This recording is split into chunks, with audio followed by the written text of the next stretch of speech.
We are proud to present Dr. Ben Carson, Director of Pediatric Neurosurgery at Johns Hopkins Children's Center, a member of the President's Council on Bioethics, and co-founder of the Carson Scholars Fund, an organization whose stated goal is to provide a scholarship to at least one child in every school in the country. World-renowned for his expertise in separating twins conjoined at the head, Dr. Carson has been recognized by CNN and Time magazine as one of America's top 20 physicians and scientists, and is the recipient of numerous honors and awards, including more than 30 honorary doctorate degrees. Dr. Carson's speech is a powerful message of hope and possibility as he challenges us all to unleash the limitless potential that resides in each of us.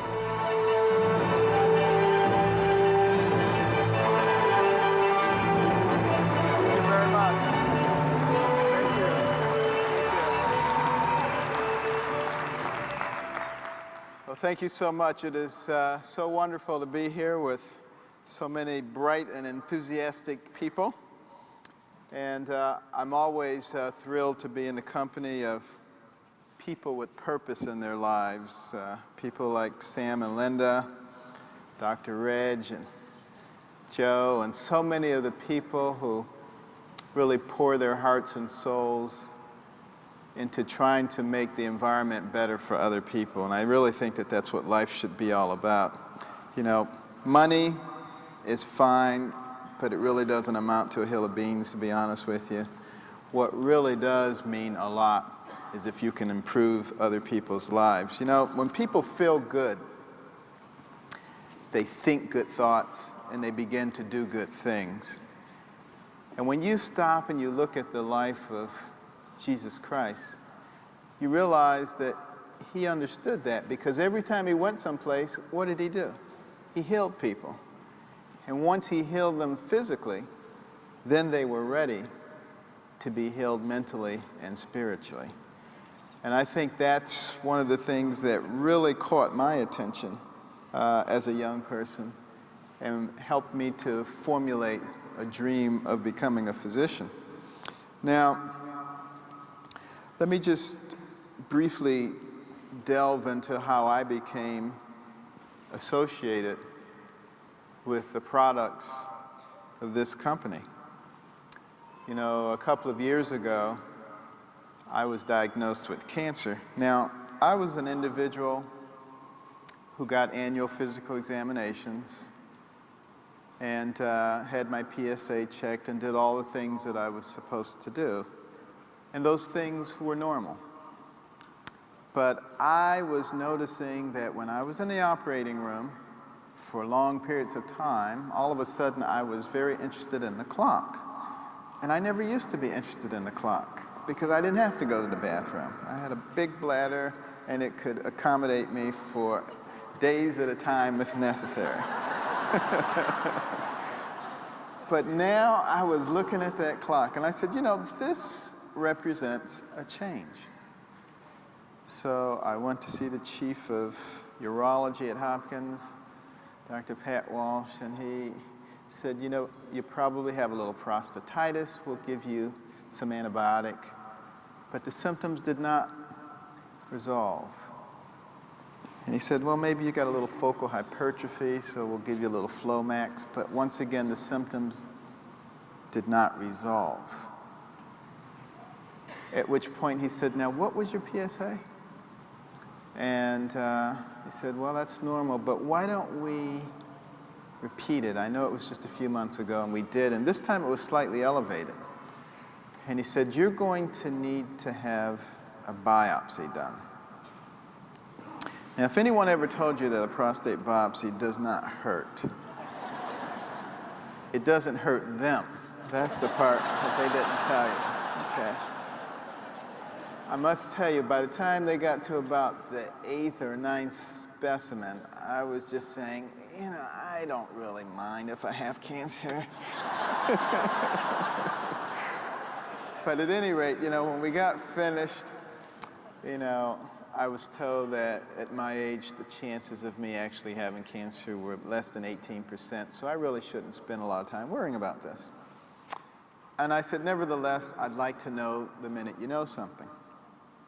So the next day while I was in the operating room, I get the call, and the nurse held the phone up to my ear, and I got the devastating news that not only did I have cancer, but I had a very high-grade malignant form.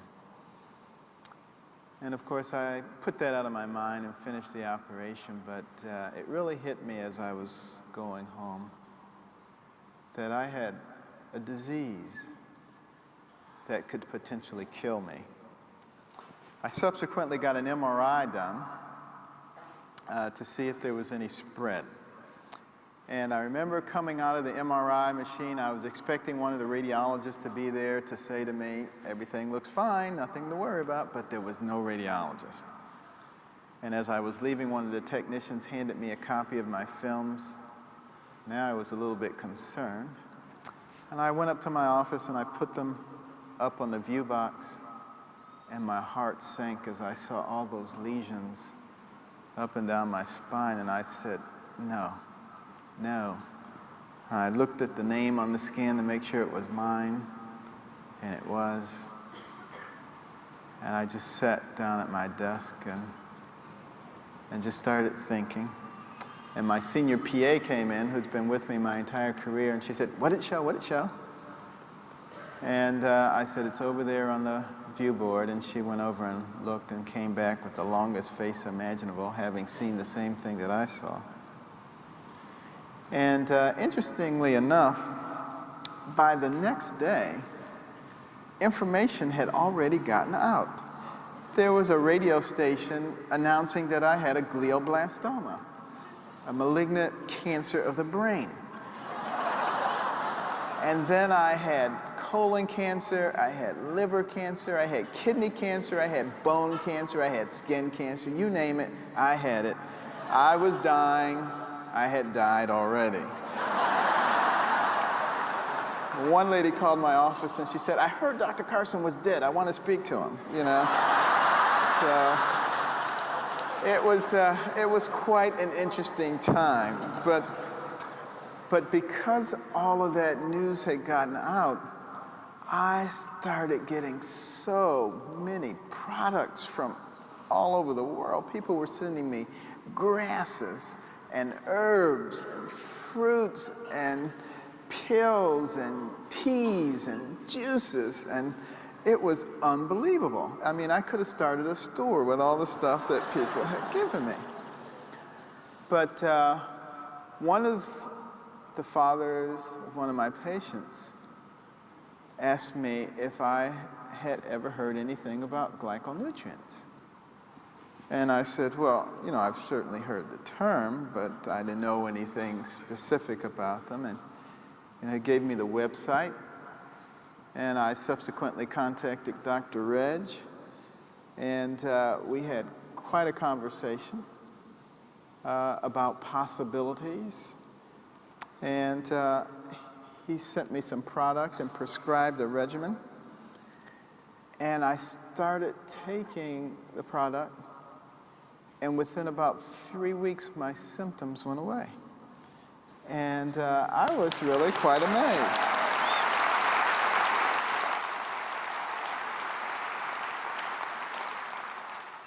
And I actually toyed with the ideal of not having surgery done, because it was recommended to me that I undergo surgery. And I was saying, well, if my symptoms went away in 3 weeks, maybe this could be controlled. And I started reading more about the theory behind it, the bolstering of the immune system. And of course, the immune system is the thing that detects and destroys cancers. We are all producing cancers all the time. But if we have healthy immune systems, they're able to identify and destroy them. And I was saying, you know, this makes an awful lot of sense. But then I began to realize that having a high profile, that if I did that, a lot of other people might follow that example too, but they may not be quite as diligent as I was about taking the product, and there would be a lot of needless deaths, and I didn't feel as though I could have that on my conscience. So I went ahead and had the surgery done. Now, interestingly enough, I got, along with all the products, so many cards and so many letters from everybody imaginable, from the lowliest people you can imagine to members of the president's cabinet, senators, anchors of the major news broadcasts, President and Mrs. Bush. Everybody said they were praying for me.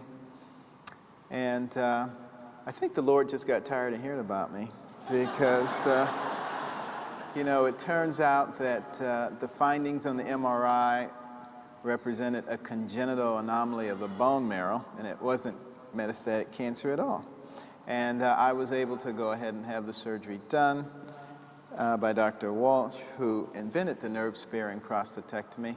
It turns out the cancer was within 1 millimeter of breaking through, but it hadn't broken through and was able to be removed in its entirety. And I'm cured today.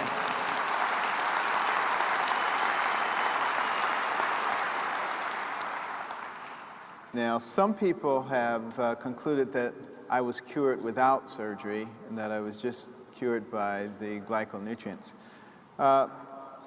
Maybe would have happened, maybe would not have. But, I do not advocate abandoning traditional medical cures that have been shown to work. What I would, however, advocate is using natural products to supplement what's done by traditional medicine. The two things do not have to be adversarial. In fact, they can be really extremely complementary.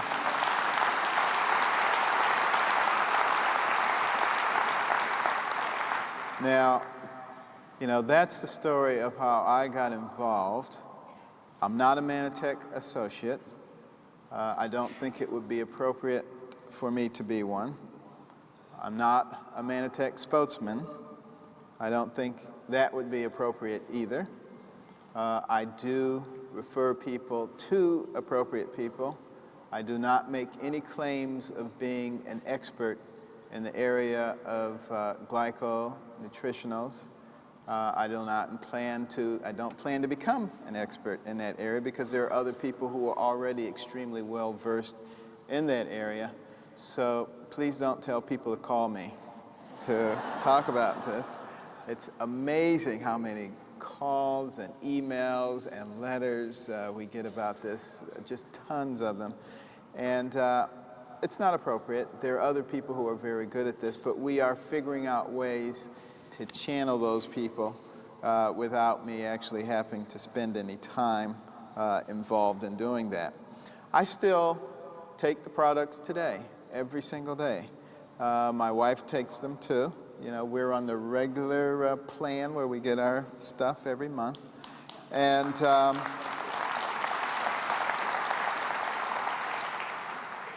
for you to understand why, out of all the many, many products that I received when people thought I was going to die, why is it that this is the one that I chose to stick with? To understand that, you would have to understand a little bit about me and why I think the way I do. I was always only interested in medicine. I used to listen to the mission stories in church and Sabbath school, and they frequently featured missionary doctors who seemed like the most noble people on the face of the earth, traveling all over the world to bring not only physical but mental and spiritual healing to people at great personal sacrifice. And it seemed like they were the most noble people on the face of the earth. And that, coupled with my readings of the life of Christ, made me decide that I wanted to be a missionary doctor. And that was my dream from the time I was 8 until I was 13. At which time, having grown up in dire poverty, I decided I'd rather be rich. So at that point, missionary doctor was out and psychiatrist was in. Now, I didn't know any psychiatrists, but on television they seemed very rich. They drove Jaguars, had big fancy mansions, plush offices, and all they had to do was talk to crazy people all day. And it seemed like I was doing that anyway. So I said, this is going to work out extremely well. I was the I was the local shrink in high school. I was reading Psychology Today. Everybody would bring me their problems, and I would sit there and say, I see. And, I majored in psychology in college, and advanced psych in medical school, and I was all set. And I learned an awful lot of things when I was doing all of that. A lot of things about people and their personalities, and abnormal personalities and abnormal psychology. And I actually use it all the time now when I'm talking to people, when I'm analyzing people. It's actually sort of a side hobby of mine, analyzing people. And I'll tell you, there are a lot of crazy folk out there. Now, I said the word crazy. Some people get upset and they say, you can't use that term. That's politically incorrect. And, people say that about all kinds of things now. If one concerned themselves about everything that's going to offend someone today, you couldn't say anything because there's so many people walking around with chips on their shoulders. And it's not clear to me that anybody does themselves any favors by being so sensitive that they can't actually hear what somebody's talking about because they're so busy being offended by what they said. That is not why God gave us complex brains. It's only if you have a very simple, one-track mind, amoeba brain, that you're going to be offended by little silly things that don't mean anything. And I hope people know a little bit better than that.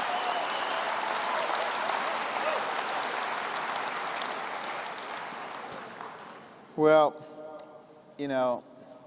when I got to medical school, I started meeting a lot of psychiatrists, and I changed my mind about what I wanted to do. Now, this is not because psychiatrists are bad people. Some of my favorite people are psychiatrists. They're actually very good people in many cases. And some of the more intellectual members of the medical community. But what they do on television is considerably different than what they do in real life. What they do in real life is actually much more important than what they do on television. But it wasn't what I wanted to do. And I had to ask, what are you particularly gifted in? Do you have any special gifts and talents? Everybody has special gifts and talents. And I started analyzing my own life, and I said, what really unusual things have happened to you? Because usually those very unusual things have something to do with your gifts and talents. And I remembered that I became a foosball champion in college. Go off to a big prestigious Ivy League school like Yale, but I remember being a foosball champion. That was a great thing. But that required a tremendous amount of eye-hand coordination. And I remember working one summer at a steel factory. And as a college student, they let me operate the crane. Now, these cranes are very complex. They had a whole bunch of levers that you had to push and pull because you were maneuvering these multi-ton steel packages through very narrow aisles and stacking them on the backs of trucks. And if you made even the slightest error, you could make a multiple $1,000 error. And these people trusted me, having never worked one of these things before, after seeing me play with it for just an hour or so. And I had that job for the whole summer. And I said, those people must have had a tremendous amount of confidence in me, a college student, who was the only college student working at the steel factory.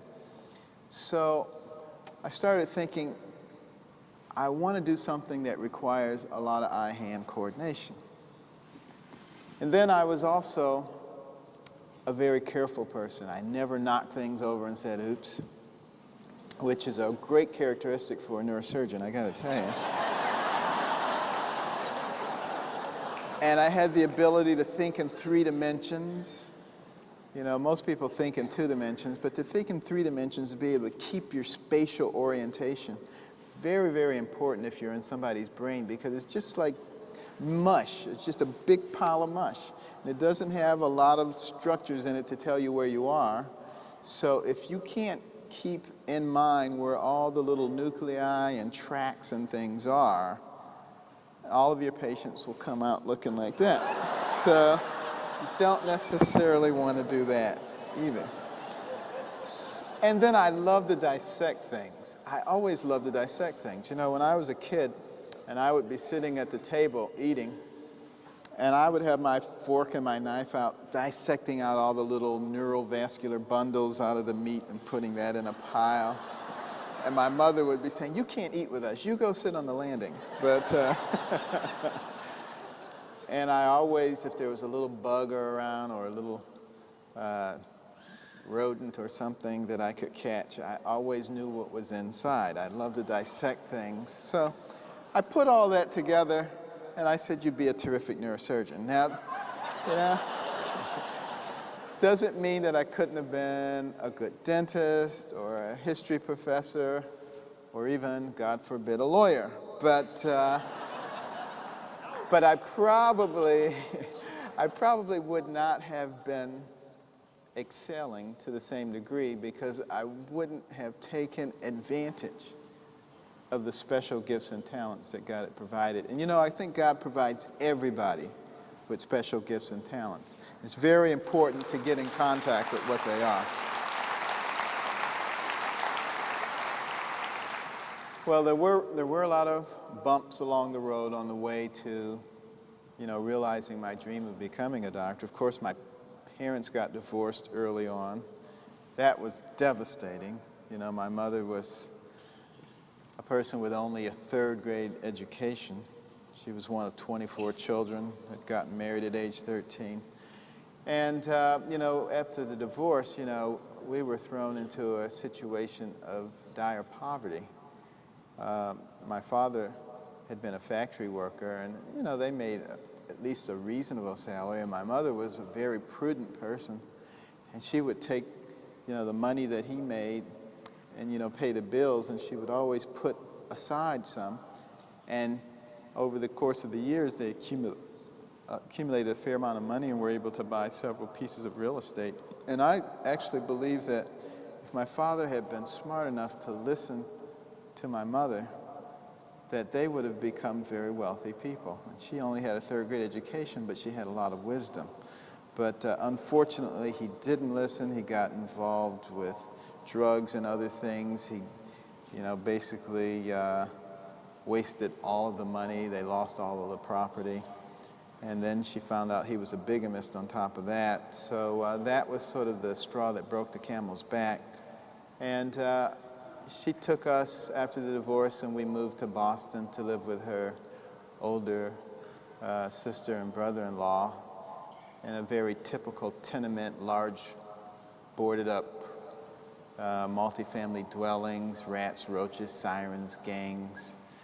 I remember one of our favorite people was a guy named Benny Boston Bowers. He always had three-piece suits and drove a Cadillac and brought candy for the kids. It turns out he was a drug dealer, as were so many of the people around. And I remember the day he was killed, and both of my cousins that we lived with were killed. It was a very, very violent environment. I never expected to live to be more than 25 years of age. And it just seemed to be the way that things were done in those days. But there was just so much poverty. My mother worked 2, sometimes 3 jobs at a time as a domestic, cleaning other people's houses. She didn't want to be on welfare. She figured if she did that, she would lose control of her life, and she would lose control of our lives. And she didn't want to be in that particular situation. But I remember one thing about myself in particular. I hated poverty. You know, it doesn't bother some people.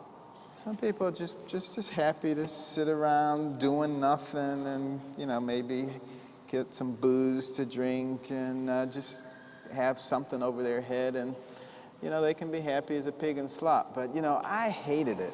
I just didn't like it. And it's not that I really had known anything tremendously different from it, but there was just something inside of me that didn't like it. And in a way, I think maybe that was a good thing, because it drove me at times when I might have been willing to give up. It drove me to continue on because I didn't want to go back there. I didn't want to fall into that lifestyle of what sometimes seemed to be helplessness. But I wasn't a very good student. And I remember one day I was sitting in class and the teacher was talking about some European history, and the other kids seemed to know what was going on, and I knew absolutely nothing. And the same thing seemed to be happening in mathematics and in English. And there was a sudden panic that gripped me as I began to realize that I was a dummy, that I didn't know anything, that I was stupider than everybody else. I used to realize that I was stupid, but I didn't think I was stupider than everybody.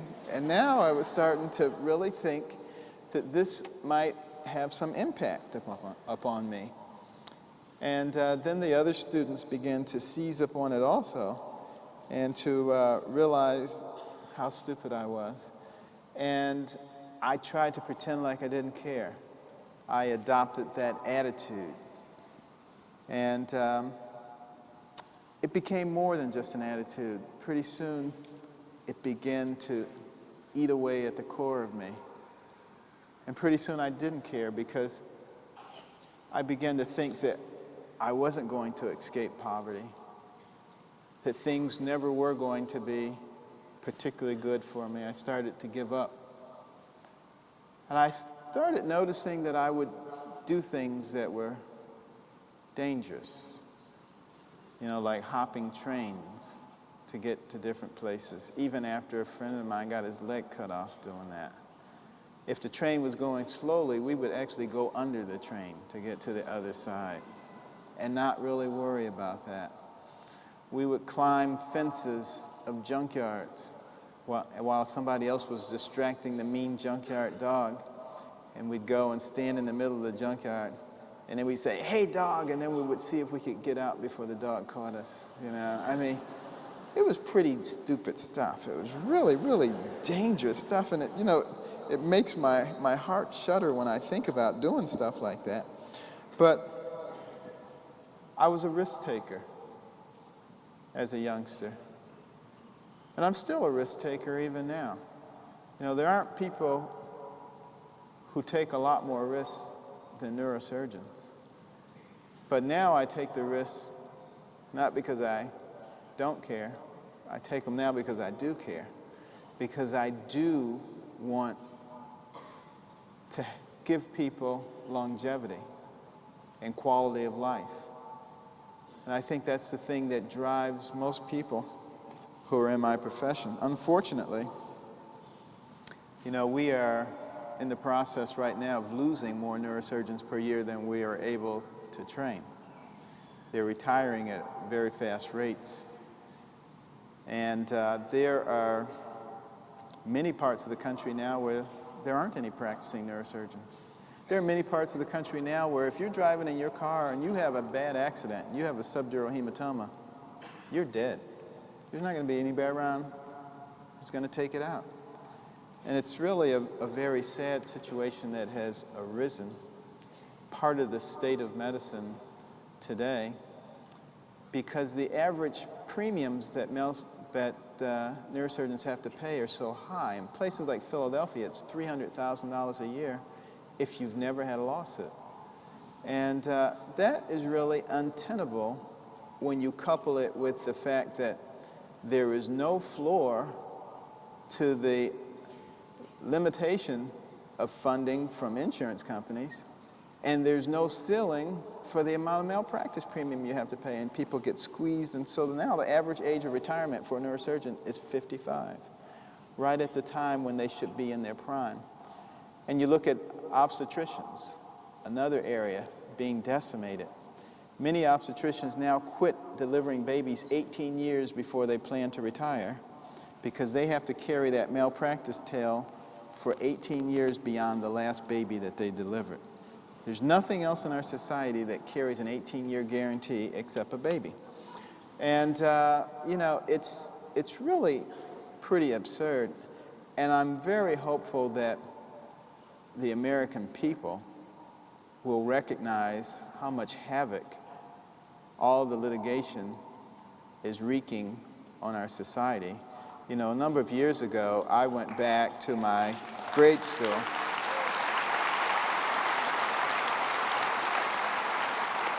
I went back to my grade school with Good Morning America. They wanted to sort of trace the roots of how I had grown up, and I was so excited about the science lab. And Mr. Jake, my fifth grade science teacher, who was one of the first people who believed in me, and he was still there, believe it or not, 30 years later, you know. No longer the dapper, dashing, young, recent college graduate. Now his head was bald and he had a big pot belly. But, you know, he was still Mr. Jake, the science teacher. And I said, can you show them the science lab?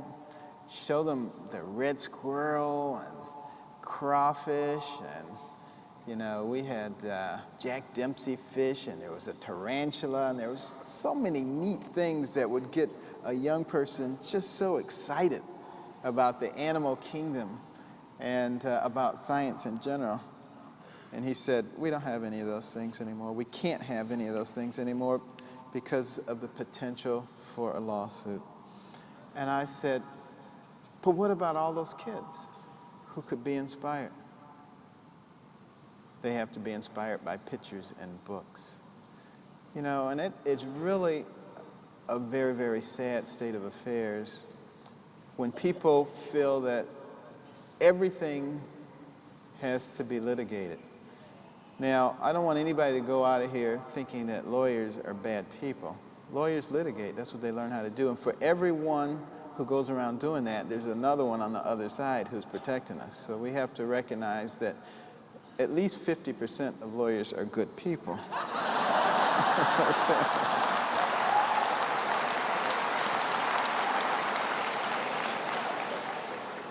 Nevertheless, what do lawyers do? They like to argue. That's what they're taught to do. You got to argue your point of view effectively. You got to use every tool you'll have. Doesn't matter whether your client is right or wrong. And what do we have in our Congress? Lawyers, mostly. Wasn't supposed to be that way, by the way. If you go back and you look at the way it was supposed to be farmers and pharmacists and teachers and doctors and all kinds of people, because they were supposed to be representative of the people. And as such, their interest would be in the whole community rather than winning their point of view. And of course, we have Democrat lawyers who think the Democrat way has to be proven right, and we have Republican lawyers who think the Republican way has to be right, and nobody seems to give a care about what is really right. And that's the problem that we're having in our nation right now. We need to fix it.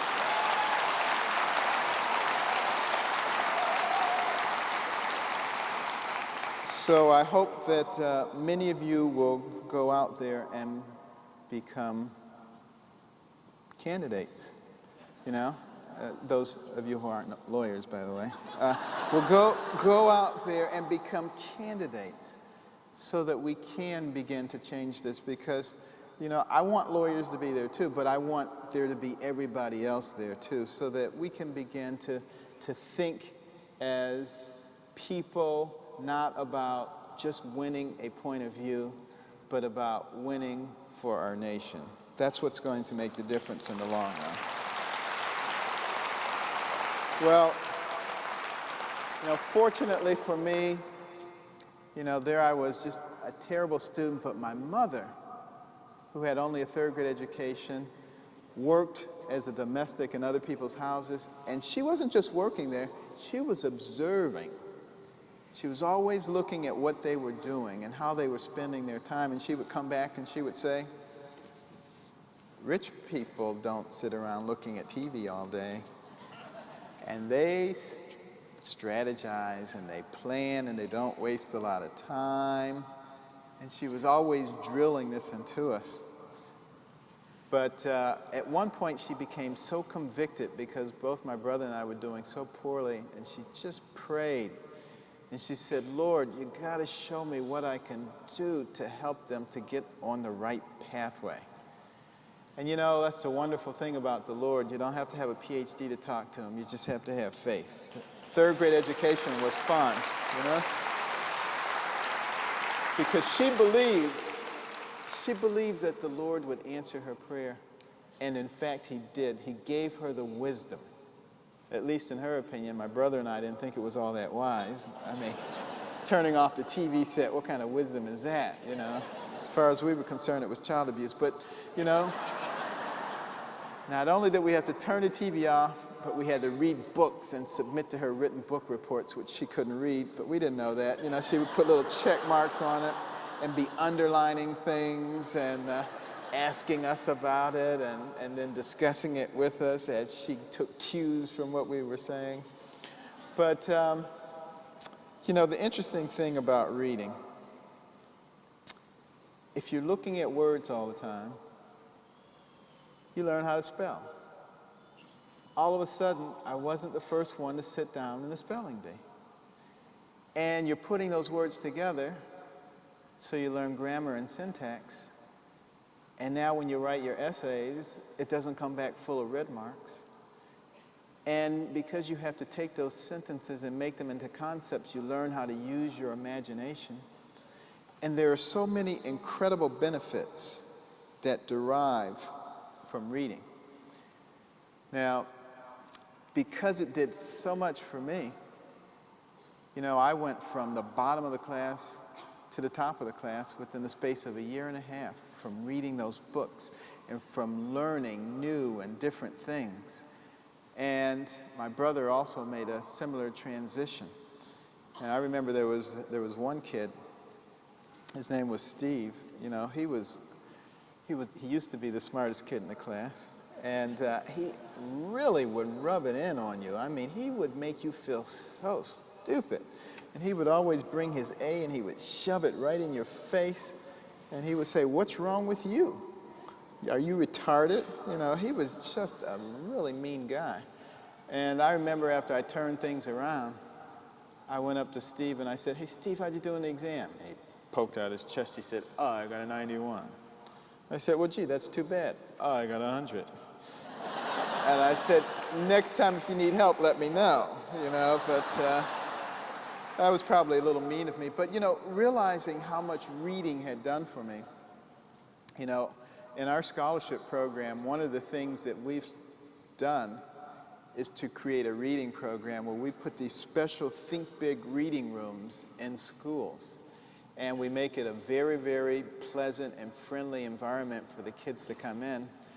And then the kids actually get rewards for reading books. They get certain points, just like the old S&H Green Stamp program.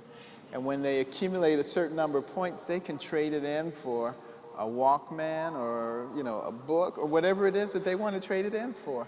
And the kids are very, very enthusiastic about this program. And the interesting thing is, once you can get a kid starting to read at a young age and get interested in it, it's something that they continue to do for the rest of their lives, and it makes a huge difference. And that's one of the reasons that we've gotten so enthusiastic about that particular program. But also, our scholarship program in general, it's something that I'm very, very passionate about.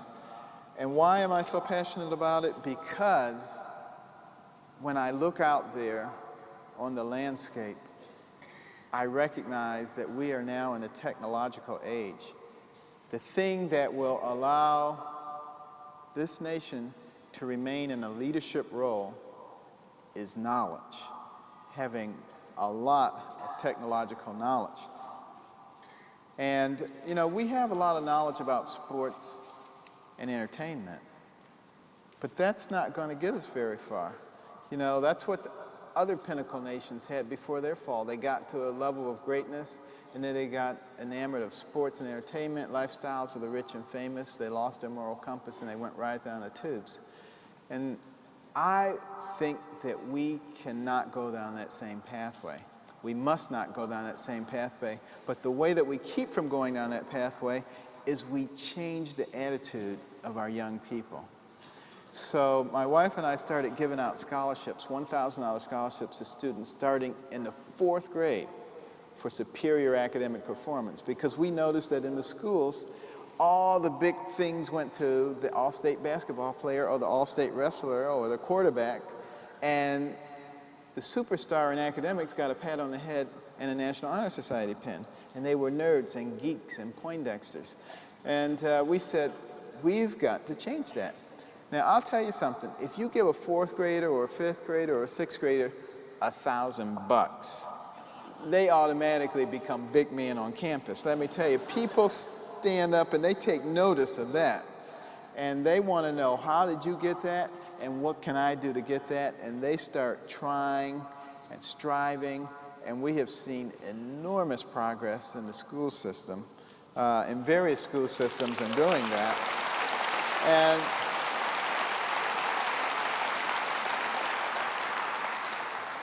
some of the students get so enthusiastic about it. There was one school in Maryland, the Magathy Middle School, the kids themselves, they sold dinners, they washed cars, they did whatever they needed to do. They raised $16,000 so that they could endow their own school with scholarship programs so that it would generate a new scholarship each year. They're in the process of endowing a second scholarship now. The kids did this on their own. It gives you some idea of what kind of young people we have out there. And we now have about 1,300 scholars in 9 different states. And the state of Delaware recently, get this, the legislature of the state of Delaware voted unanimously, Democrats and Republicans, unanimous, this is historic, to give $500,000 to the scholarship program to begin endowing every school in Delaware with a Carson scholar. And that is an amazing thing. So,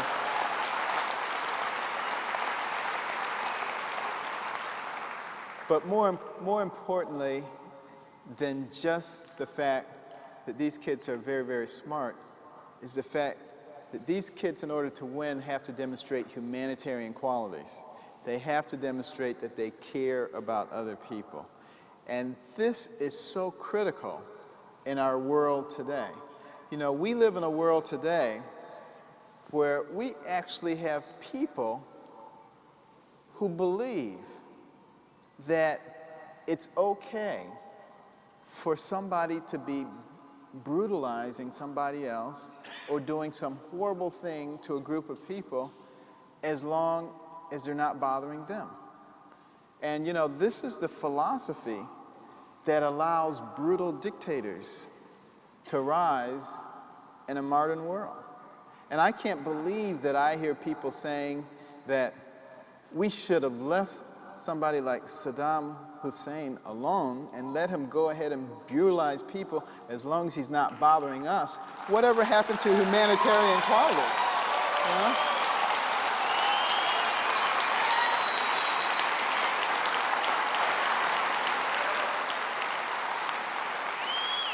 And I hope that we can raise a generation of young people who don't just turn a deaf ear or a blind eye when they see injustice going on in their community, and their community includes the entire world. And I think we all have a sphere of influence. And what we do with that sphere of influence will determine what happens in the next generation. And if we use it in the right way, I don't think that we have to go down that same path that all those other nations have gone down before. We do not have to give up our values. We do not have to give up our principles and those things that we stand for. and we can instill those in our young people. And we, when we retire, when we become old people, will not have to worry about what's going on out there. But we hold the keys to doing that, and we must begin to emphasize the right things now and not allow Hollywood to dictate who we are.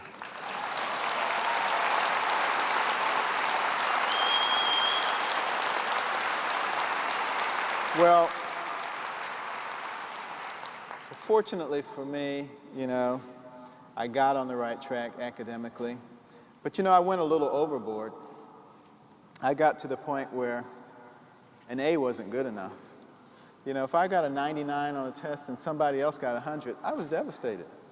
I mean, I couldn't live with myself until the next test when I could get a higher score than they did. And that was a miserable way to live your life. And I remember I walked up to one of my classmates in the 9th grade and I said, "Dennis, why do you hate me so much?" And he looked me dead in the eye and he said, "It's because you're so obnoxious." And I said, "Obnoxious, moi?" He said, "You always have to have the highest score on everything." And I knew he had told the truth. It was like someone had stabbed me in the heart with a dagger.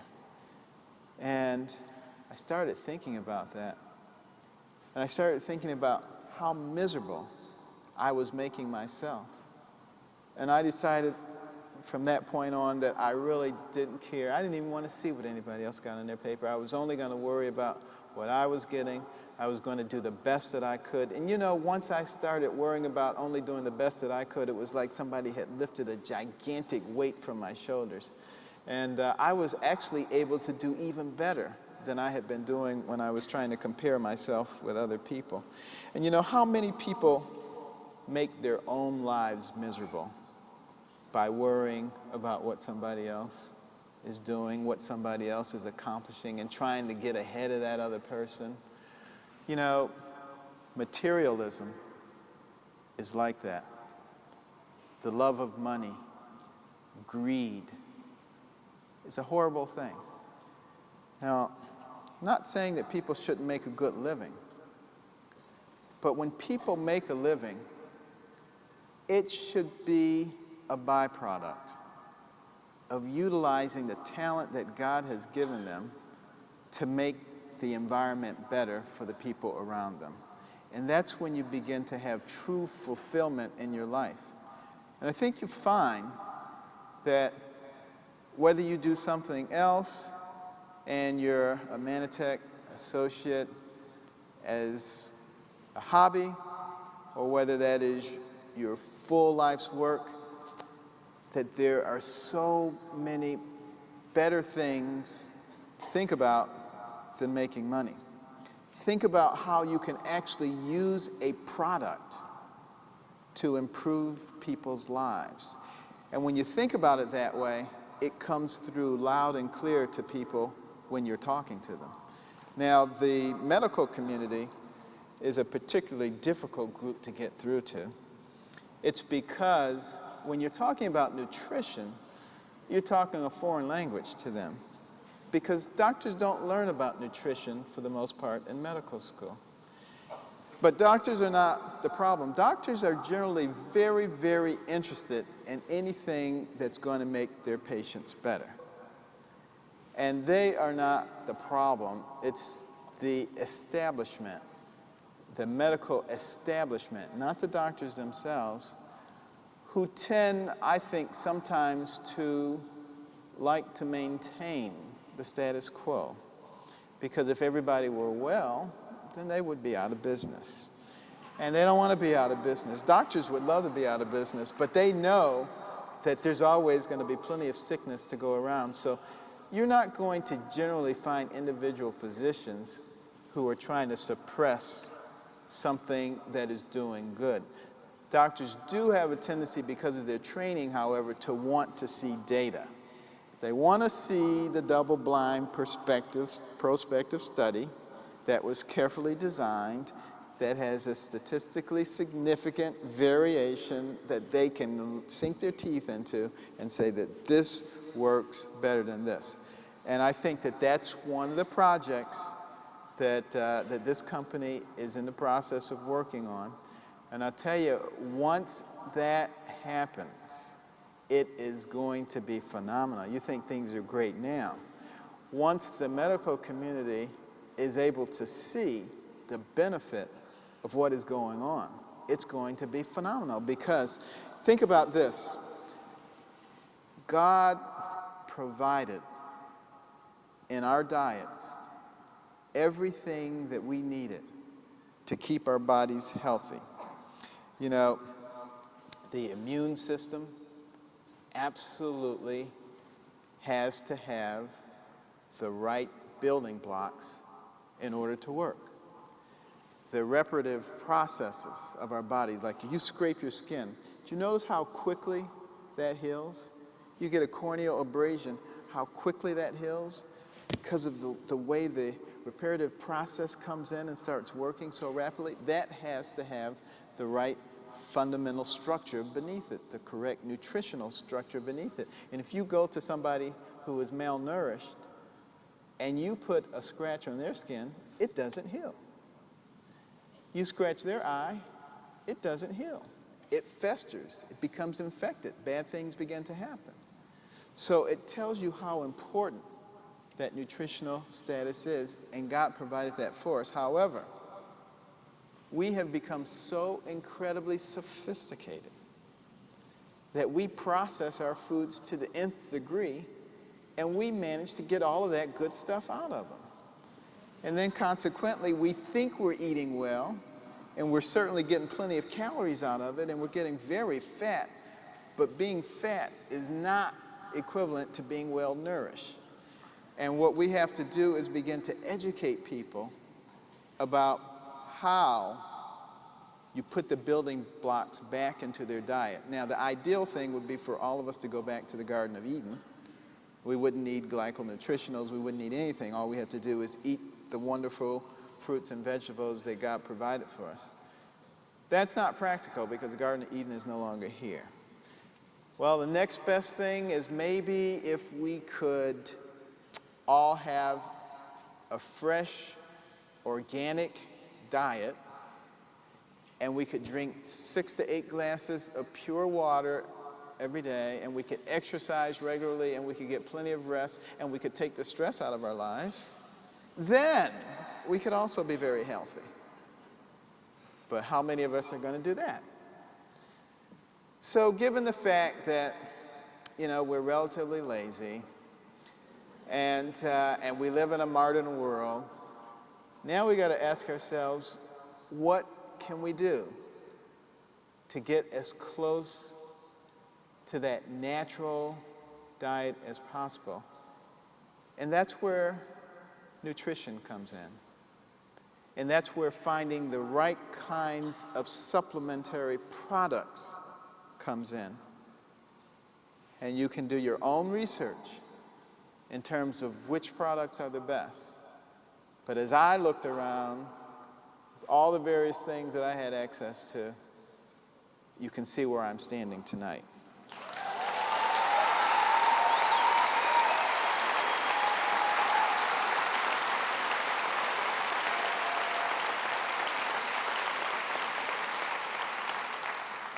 Well, getting back to what kind of person I am, you would have thought that having gotten everything together academically, I was going to be on the road to complete success. But you know, I had another problem. I was an angry person.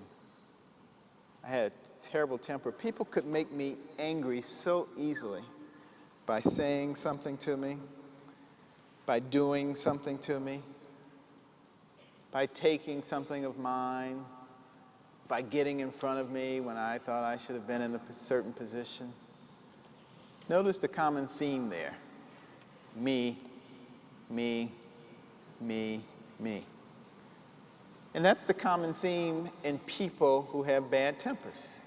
Meism. They're always concerned about me. And it reached the point where one day another teenager angered me, and I took a large camping knife and I tried to stab him with it.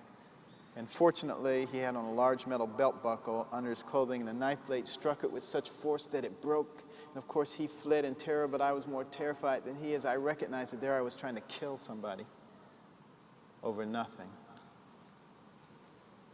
You know, I've always had this thing for knives. You know, I was fascinated with knives. You know? But you know, no matter what it is, you can always turn it around and make it into something positive, can't you? You absolutely can.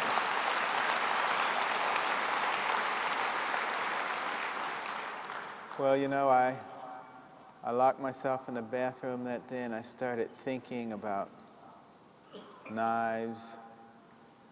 But then I started thinking about where they were going to take me. Where was this temper going to take me? It wasn't going to take me to my dream of becoming a physician. It was going to land me in jail or reform school or the grave. And none of those appeared to be very good options for me. You should beware of the fact that the county reform school in Wayne County, which is the county that Detroit is in, their educational program is called the Carson program. I want you to know that. I guess that's an honor when they name the reform school after you, huh? But, you know, as I was contemplating that, I just realized that the temper was not going to get me where I wanted to go. And I fell on my knees and I just prayed and I said, Lord, I can't control this. I've tried. By that time, you know, I was already reading Psychology Today. I was already learning about personality disorders and behavior disturbances, and I knew that I had one. And I was reading about behavioral modification techniques, and I knew that they cost a lot of money. I knew I didn't have enough money to go to a psychotherapist. We didn't have any money for anything. And I said, Lord, you're going to have to be my psychotherapist because I can't go on like this. And I just turned it over to him. And I said, if you want me to do something in life, you're going to have to fix this. If not, you know, I'll just go on like this. But I'll tell you right now, I can't do it. And I picked up my Bible and it opened to the book of Proverbs and I started reading. There were so many verses in that book about anger and the trouble that you get in when you manifest that anger. But there are also verses like Proverbs 16:32 that says, mightier is the person who can control their anger than the person who can conquer a city. And it seems like they were all written for me, and I stayed in that bathroom for 3 hours reading and praying and contemplating. And when I came out, the temper was gone, and I've never had another problem with it since that day.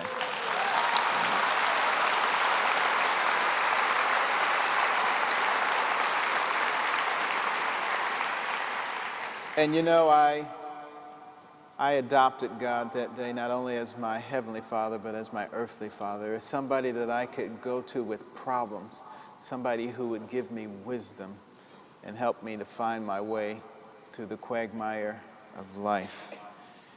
And I discovered another thing about God. I used to have this concept of God as being a very stern old man with a long white beard and a long telescope who was always peering down through the clouds to see what you did wrong so to make sure you got punished for it. Now, where did I get a concept like that? Church. In the church. You know, if there are any ministers out there, don't tell the kids stuff like that. Because that's not the way God is. He really is not like that. You know, he was the guy who gave up everything for us, you know? And we got to stop portraying him as this ogre because, you know, the guy will do anything for you. He loves you. And, you know, he gave his own son for you. So anybody who goes around thinking that, you know, he's trying to find ways that they won't be saved really has the very wrong impression, and they're listening to the wrong person. You know, how do I know that God exists? Now, a lot of people in the scientific community say, you know, God, that's for weaklings. That's for people who can't think. That's for people who can't intellectualize things for themselves. Now, of course, these are the very same people who say our universe came together as a result of some big bang, and all of a sudden everything was perfectly organized. I mean, and they're the same people who say that there are theories of thermodynamics, like the second law of thermodynamics, which is entropy, which says things move toward a state of disorganization. So now how can things move toward a state of disorganization, and yet there's a big bang and everything becomes completely organized? You know, that requires more faith than I have, you know? I just don't have that much faith.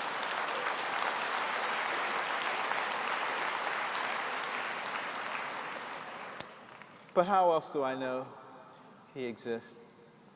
By things that happen in your life. You know, I remember when I was a young attending neurosurgeon, there was a little 4-year-old girl, and she got hit by a Good Humor ice cream truck. And it was a devastating injury. She was brought into the intensive care unit. She was intubated.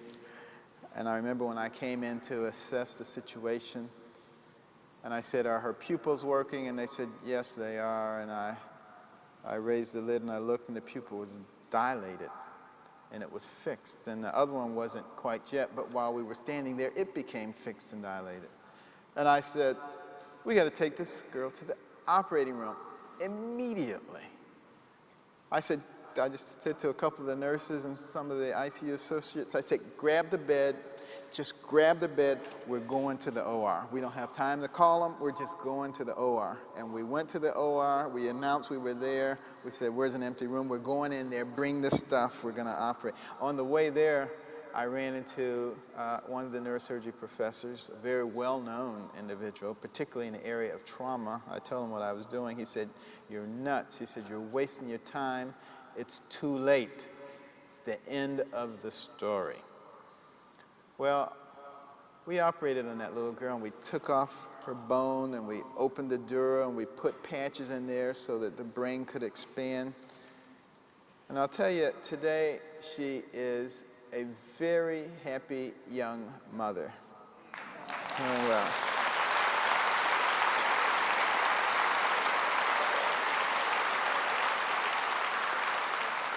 So that's how I know God exists. You know, in 1987, when we did the Bender twins, occipital craniopagus twins joined at the back of the head. Never had anyone been able to separate twins like that with both surviving because of the complexity. Well, we were able to separate them. They both survived. And I got to tell you, in 1997, when we did the Banda twins, type 2 vertical craniopagus, joined at the top of the head facing in opposite direction, that had never been done before with both being intact. Both of those kids are now in the 2nd grade and doing perfectly fine. Now,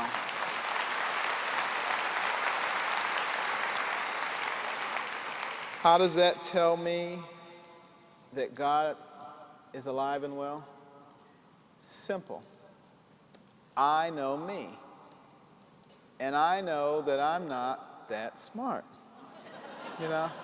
Now, I am smart, but I'm not that smart. I'm not so smart that I can do stuff that people who are incredibly bright have been trying to do and couldn't do. And that's why I know that there's a God. And I know that when I pray to him and I ask him for wisdom and I ask him for guidance, that he's willing to give it if I believe in him. And that makes a big difference.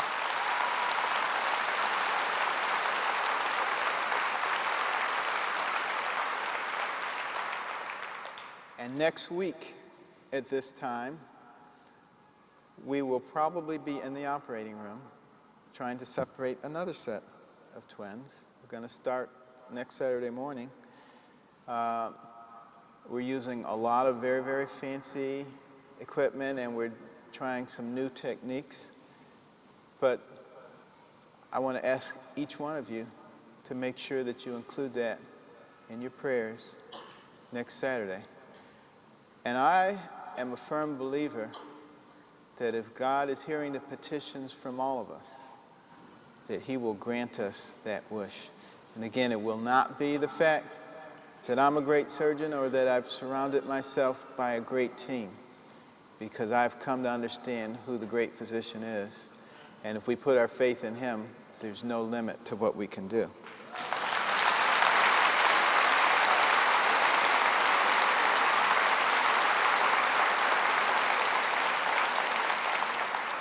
Well, I need to close because I'm beyond my hour now. But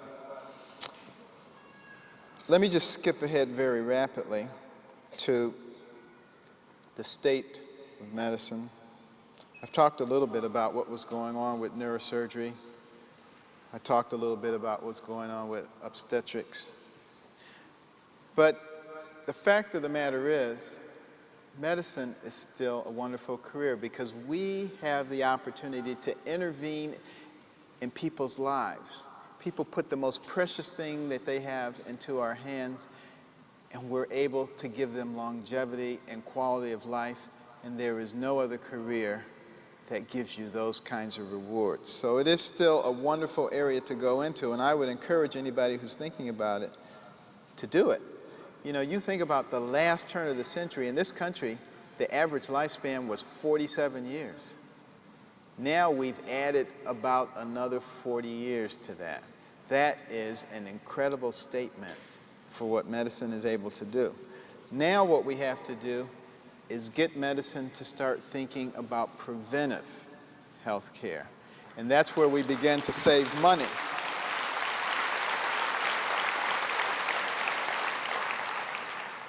Do we really want preventive health care? Why has it taken us so long to come down on cigarettes? Why haven't we come down on alcohol the way we should? Why haven't we come down on pollution in our environment the way that we should? The pollution we find in our houses the way we should.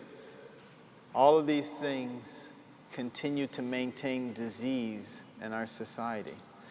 And you know, if we really begin to come down on these things the way we should, if we begin to clean up the environment the way we should, think about all the positive ramifications. You know, one of the worst things in our environment, one of the worst pollutants is petroleum and petroleum-derived products. And if we decided we want to get rid of all the petroleum in our society and petroleum base, and we could clean up all of that stuff that gets in and that is non-biodegradable, but more importantly, we dry up all the funds for Osama bin Laden and all the terrorists, and we get rid of them too. So, you know, there is a positive effect from cleaning up our environment. We can clean up more things than just the pollutants. We can also clean up the terrorists, but we need to start thinking that way. And that way, we're not necessarily shooting people, we're not necessarily bombing people, and we're not necessarily continuing to agitate the situation, because if we really want to be realistic about it, we do have to realize that we're never going to give up, and they're never going to give up. So if it's just a matter of shooting bombs and missiles and trying to terrorize each other, that's going to go on forever. And we need to come up with better, more creative ways. You know, we need to look to God to give us the wisdom.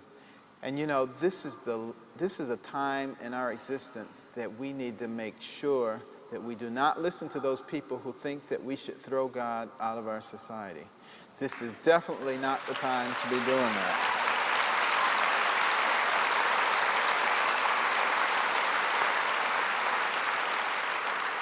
That relationship to God is the most important thing that we can have. It's the thing that keeps our nation strong.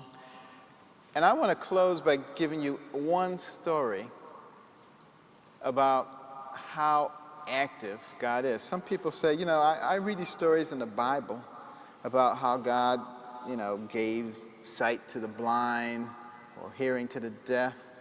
or raise the dead. Well, a number of years ago, a young couple came to me with their little daughter, and she had craniosynostosis. Her skull was not growing, her brain was, so you could see there was a problem there.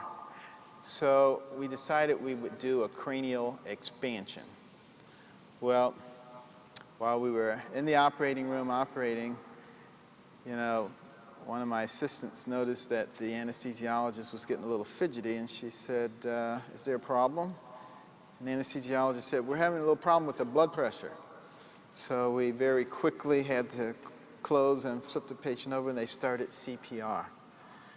And, you know, 5 minutes went by, and they weren't getting anything. 10 minutes, nothing. 15 minutes, 20 minutes. Finally, they looked at me, and they said, I think we've lost the child. I think it's time to quit. And I said, it's not time to quit yet. I haven't finished praying yet. And I said, Lord, you got to do something here. You see, this was the only child that this family had. She was an absolute apple of their eye. And I wasn't ready to quit. So they kept going. And finally, we got a little beep on the EKG monitor. And then we got, you know, a regular rhythm back. And we got her back into the intensive care unit. And we were kind of enthusiastic. But I remember when I was, by the time we were able to do a neurologic exam, it became clear that she was fixed and dilated, both pupils. After the anesthesia had worn off, she had no neurologic exam whatsoever. She was brain dead. And, you know, I went in to talk to the family. And, of course, I had to relay that news to them. And they were devastated. Can you imagine? Let me tell you something. I would rather, you know, take a machine gun and go out and fight Iraqis than to have to go in and tell somebody news like that. But, you know, it's part of the job. And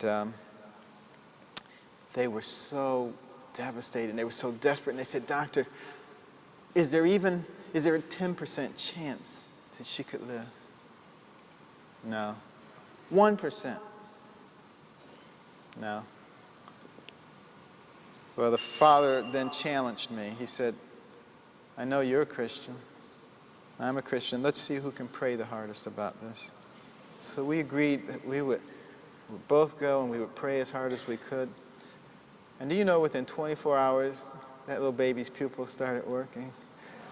And she started moving around. And it was an amazing thing. And everybody was talking about this. It was absolutely fabulous. We couldn't believe it. I was on cloud 9. And the next day, the baby started having problems with the lungs. Respiratory distress syndrome, areas of the lungs started rupturing, multiple pneumothoraces. And by the time the day was over, the pulmonologist said that baby had less than a 5% chance of surviving the night. And I said, what? I said, Lord, what's going on here? I said, you were looking pretty good for a while there. I said, I can't understand. How could this be happening? And I remember I went on home. I had to go to Ohio the next day to speak at one of the medical schools. And I was leaving very early that morning. And my youngest son had a severe asthma attack, and my wife had to take him to the local emergency room. And then I got a call from Hopkins that the last working segment of the baby's lung had ruptured and that the baby was going to die imminently, and could I come in before I left for the airport just to comfort the family. And as I got my clothes on to get ready to go to the hospital, I got a call from the local hospital saying they couldn't get my son's asthma under control. And I made arrangements for him to be transferred by ambulance to Hopkins, and by the time I got done with all that, I had to go to the airport. And as soon as I got to the airport, I called the ICU to see if I could catch the parents before they left, assuming that the child was dead. And the doctor said the child is not dead. In fact, the child has rallied. And the child is making respiratory progress. And when I got back that night, I went to the hospital and I checked on my son, and then I went and checked on that little baby, and the lungs were starting to work. They had put on a special type of jet ventilator, and after a week or so on that ventilator, the baby came off, the lungs were fully functional. But now the neurologists and the rehab people were saying that this baby is not a candidate for rehab because she can't see, she can't hear, she's not going to have much in the way of neurological function, she's not going to develop in a normal way, and it would be a waste of time. And I remember I was heading off to California to do some site reviews for NIH. And I was there for 3 days, and when I came back, I went to that child's room. And do you know, when I walked in there, that child looked at me and followed me across the room. And that child could clearly hear. And it turned out that the rehab specialist and the neurologist were correct. She was not a candidate for rehab because she was perfectly normal and went home as a normal child.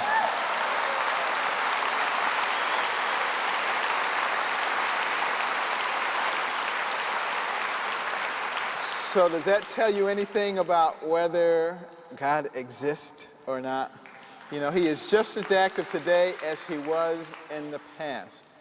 And, you know, I don't worry about when people are naysayers.